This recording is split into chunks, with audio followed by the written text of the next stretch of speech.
नाज़रीन, अवामी न्यूज़ में खबरन जो सिलसिलो जारी है। इन वक्त असीं तव्हांखे مسوڀرڳڙي में खबर ॾींदा हलूं त आल पाकिस्तान मरी اتحاد सिंध जे नायब सदर मीर قربان मरी जे घर ते बेसबब पुलिस चढ़ाई ऐं संदसि भाइटियुनि जी गिरफ़्तारी ख़िलाफ़ आल पाकिस्तान मरी اتحاد यूनिट مسوڀرڳڙي जे तालके सदर शाहिद खान मरी, जनरल सेक्रेटरी हासिल खान मरी, दिलदार मरी, बशीर खान मरी, लाल बख्श मरी ऐं ॿियनि एहतिजाजी मुज़ाहिरो कयो। मुज़ाहिरीन चयो आहे त सकरंड पुलिस असांजे मरी बिरादरी जे मौजूद शख़्सियत ऐं आल पाकिस्तान मरी اتحاد सिंध जे नायब सदर मीर قربان जे घर ते बिना सबब पुलिस चढ़ाई करे तो दीवारी जो तक़दस पामाल कयो। संदसि घर भाइटियुनि 8 वरियं जे फरमान मरी ऐं 10 वरियं जे फज़ल मरी खे गिरफ़्तार कयो। पुलिस जे अहिड़े दादागिरी जी सख़्त लफ़्ज़नि में मज़म्मत करियूं था। असां पाकिस्तान पीपल्स पार्टी जे चेयरमैन बिलाल भुट्टो ज़रदारी, वज़ीर आला सिंध सैयद मुराद अली शाह, IG सिंध SSP नवाब शाह खां मुतालबो करियूं था त पुलिस गिरदी जो नोटिस वठी قربان मरी तां कूड़ा केस ख़त्म करे संदसि मासूम भाइटियुनि खे आज़ाद कयो वञे।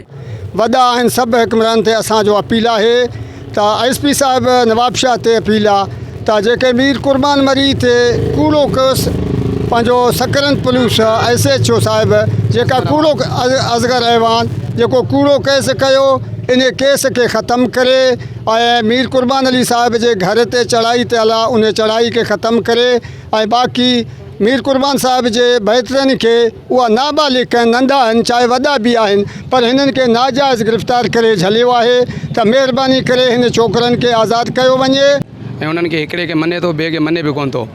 ऐं जेको असांजो अपील आहे IG सिंध SSP सांग नवाब शाह सकरंड पुलिस जेको गुंडागर्दी करे थो इहो पंहिंजो ख़त्म करे वञे।